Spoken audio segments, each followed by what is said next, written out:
roman. Il faut que j'écrive ce roman. Absolument.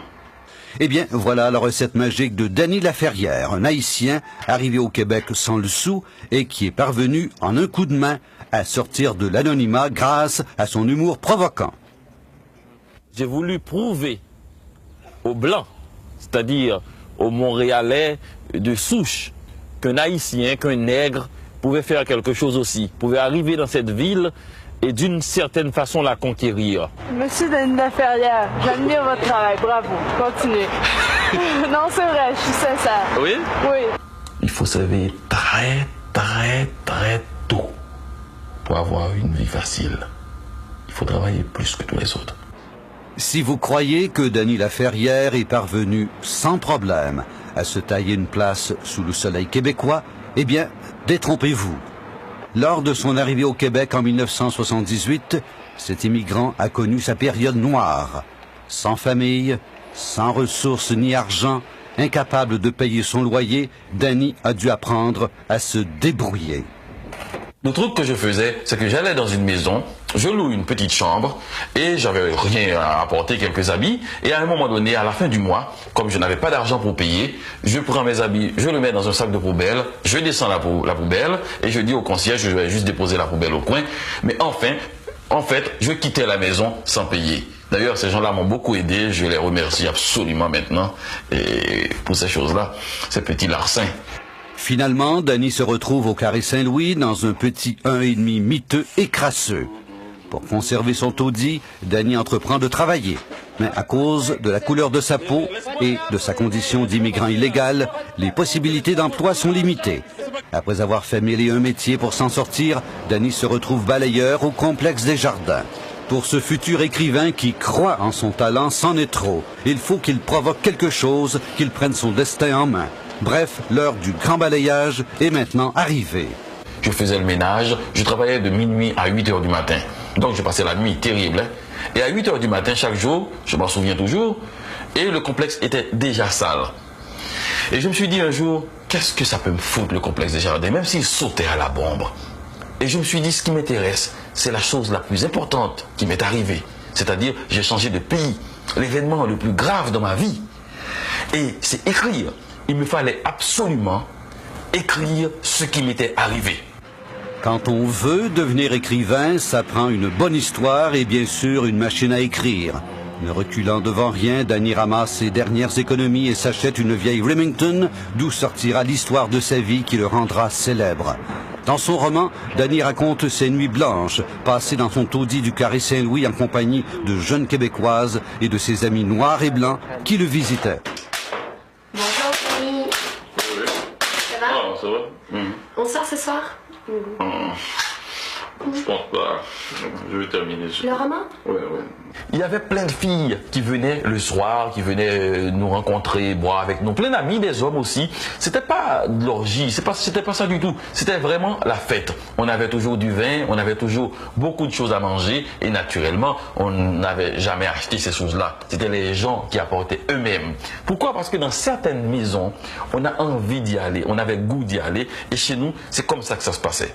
Et quand, le soir après, tout le monde repartait chez eux, je me mettais à écrire et je racontais exactement ce qui venait de se passer. Il faut que j'écrive. À demain. Ok, bye.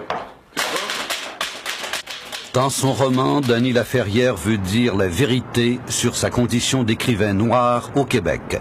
Il tient à se dévoiler, à se mettre à nu devant ses lecteurs, quitte à enlever son pantalon. Le personnage principal de son roman est bien entendu une projection de lui-même.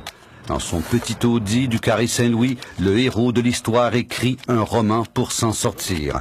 Parallèlement à tout cela, le héros, un noir, fait l'amour à une multitude de jeunes femmes blanches et riches de la haute société québécoise, tout en philosophant sur le sens de sa vie.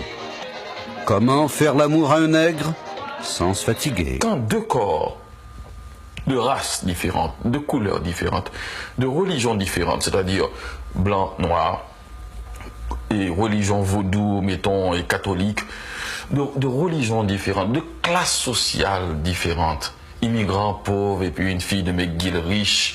Et je pense que les mettre nus dans le lit, ça peut être aussi fort que la bombe atomique.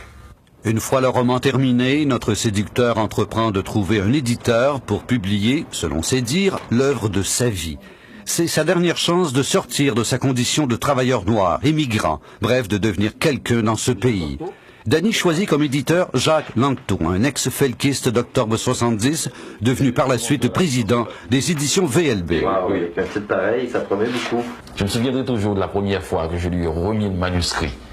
Il l'a tenu dans ses mains, il l'a soupesé, et je lui ai dit, c'est une bombe, Jacques Lanctot. Il m'a regardé, il n'a rien dit, parce qu'il sait qu'est-ce que c'est qu'une bombe, Jacques Lanctot. Immédiatement après le départ de Danny, Jacques Lanctot parcourt le manuscrit et voit tout de suite de quoi il s'agit. Ma rencontre avec Danny et avec son manuscrit, ça a créé un mélange assez explosif. Et la bombe n'a pas tardé à exploser, si on peut dire, en librairie, un peu partout dans les médias. On a commencé à célébrer l'ouvrage de Danny Laferrière, Comment faire l'amour avec un nègre sans se fatiguer. Auparavant, on avait publié Les Nègres blancs d'Amérique, pas moi, mais une autre maison d'édition. Et je pense que je tenais enfin mon nègre, mon noir, si on peut dire, tricoté pure laine. Ça détonnait beaucoup dans le paysage littéraire québécois. Enfin, un noir qui parlait de Montréal, qui apportait une vision tout à fait nouvelle et différente de ce qui s'était vu jusqu'à maintenant. Je ne voulais pas uniquement écrire, je voulais être lu aussi. Et mieux encore, être connu. Pour Danny, sortir un livre, c'est comme mettre un enfant au monde. Une fois accouché, il faut l'élever. Sans hésitation, Danny vide son compte de banque et réussit à se faire imprimer un poster qu'il ira afficher un peu partout dans la ville. Mais ce n'est pas tout. Il faut maintenant que son livre soit dans toutes les vitrines. Chaque matin, il se fait un devoir de visiter une dizaine de librairies.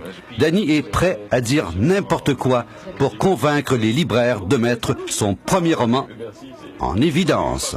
Puis je lui ai dit, mettez mon livre en vitrine. J'ai dit, alors j'ai fait tous les jeux, vous savez comment on peut jouer avec ça? J'ai dit, je suis un pauvre immigrant, pauvre noir, complètement illégal. J'ai écrit ce petit roman, mettez-le en vitrine si vous voulez. Et la personne, naturellement, marche. On connaît ce truc, hein, tout le monde connaît. Si la personne ne marchait pas, moi, je me serais mis à pleurer. Hein. J'aurais appelé Oxfam pour qu'ils viennent m'aider. Toute l'attention que Danny porte à la vente de son roman fait en sorte qu'il s'élève au rang des best-sellers. Aussitôt, les médias s'emparent de notre séducteur national. Télévision 4 saisons l'engage comme journaliste aux nouvelles. Et oui, pour la première fois, un noir travaille sur les ondes d'une télévision québécoise. Et vous ne me croirez pas si je vous dis que je suis en train de travailler en ce moment. Et que même je suis payé pour faire ça. Ah, 4 saisons. Ah, la télé. Avec son humour bien à lui, Danny devient vite une vedette du petit écran. Coup sur coup, il enchaîne plusieurs émissions de télévision. On le voit partout, passant du journalisme pour enfants avec le petit journal à la grosse blague loufoque de Sans Limite. Danny ira même jusqu'à faire un téléspécial sur le racisme à Caméra 88. Ça va être la première fois à la télé. Hein. Vas-y. Maudit blanc! What's the name? Il faut devenir visible. Et je me voyais comme ça. Je voyais un type très très invisible, la télé là. Vous voyez quand la télé est finie, l'émission est finie, vous voyez la neige blanche. Et regardez la neige blanche à la télé et imaginez une forme qui se dessine encore plus, qui se dessine encore plus et qui vient du fond des âges, qui vient du fond de la noirceur et qui arrive nettement devant vous. Et vous avez vu, il s'appelle Danny Laferrière, aujourd'hui il a 37 ans. Il habite à Montréal.